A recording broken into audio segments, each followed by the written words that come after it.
The heroes of the Marvel Universe will need to unite if they ever hope to overcome Cletus Kasady, the anointed champion of the God of the Abyss. All this and more in the pages of Absolute Carnage #1. Alrighty then, so this issue actually starts off explaining what's been going on in the Venom book for those of you who might not have been reading it. And if you haven't been reading it, shame on you, because Donny Cates is doing a great job. Basically, in the beginning, there was nothing, blackness throughout the universe, and that blackness was ruled over by a being called Null. Null gave birth to the original Clintar symbiotes, and together they rampaged across the known universe, but their hive mind was broken and the symbiotes turned on their master, locking him away in the planet of the symbiotes where he still slumbers to this day, only now he's starting to reach out, trying to free himself and restart what he began all those years ago. Venom was luckily able to stop him when he tried this on Earth not that long ago, but now Eddie Brock is a lot weaker than he was back then and in no position to stop him, especially considering that he's been divorced from his suit for a while now. He also has a new tag-along in the form of Dylan, a young boy who thinks Eddie is his older brother when in fact he's actually his son. Eddie knows that Carnage has been chosen as Null's new champion, and it's only a matter of time before he comes looking for him.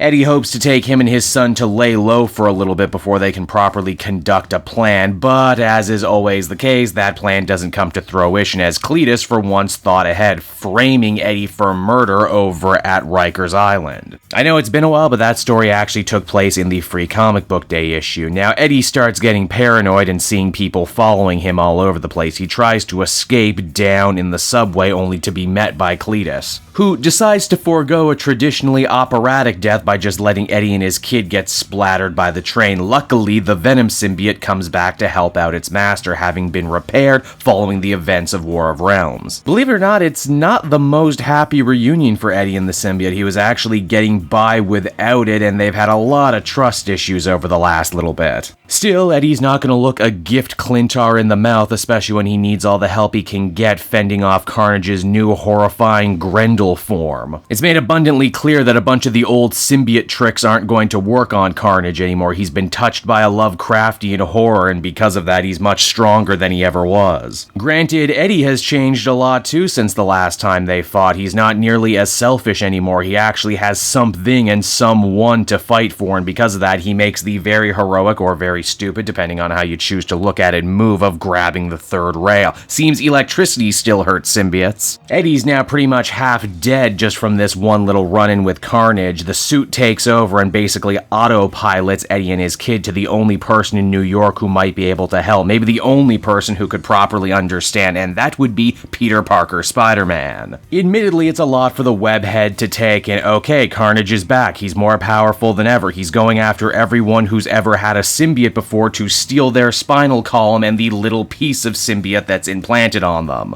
Oh, and if he gets enough, he'll be able to resurrect a dark god of nothingness and usher in the end of the world.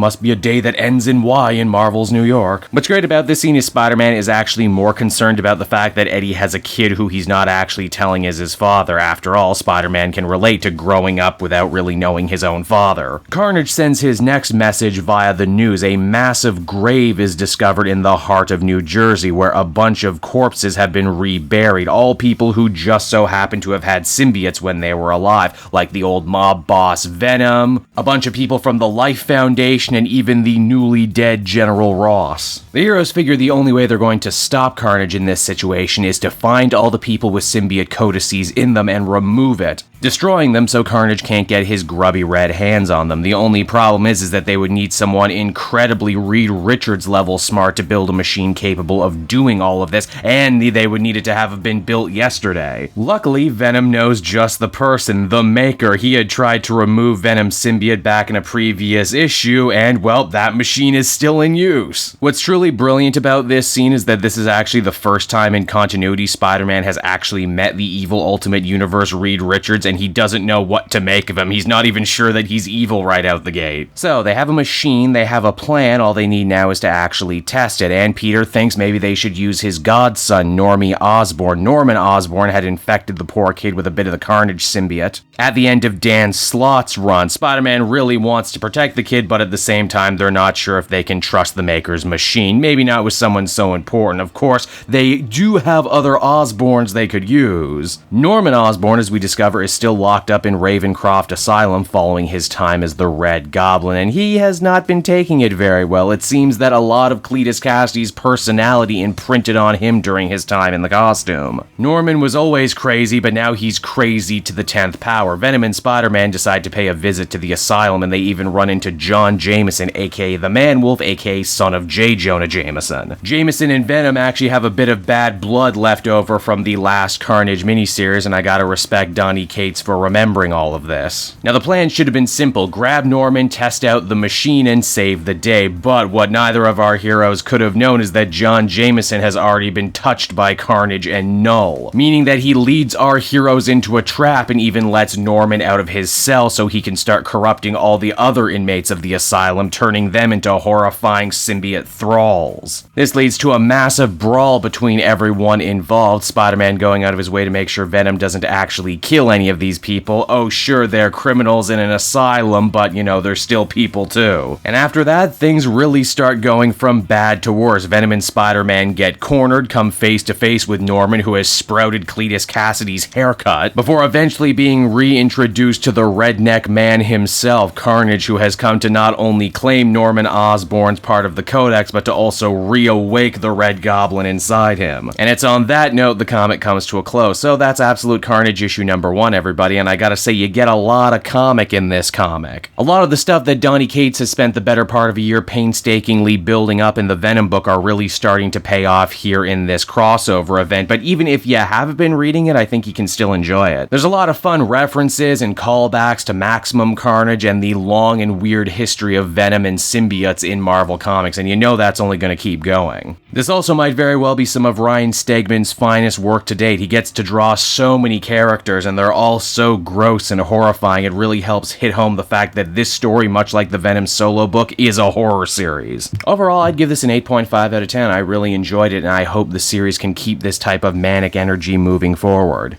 Hey there everyone, Cape Joel again. Thank you so much for watching to the end of the video. I hope you enjoyed it, and if you did, why not take a look at some of these other videos I have available from the channel. Then you can follow me on Twitter and Facebook at Cape Joel, so you're always up to speed on what I'm doing next. And hey, if you're feeling in a charitable mood, why not check out my Patreon page. Patrons get exclusive access to videos and content before anyone else, and you can do so for as little as $1 a month. So, until next time everyone, this has been Cape Joel, and I will be continuing to make more comic book videos that smack of greatness. Bye-bye.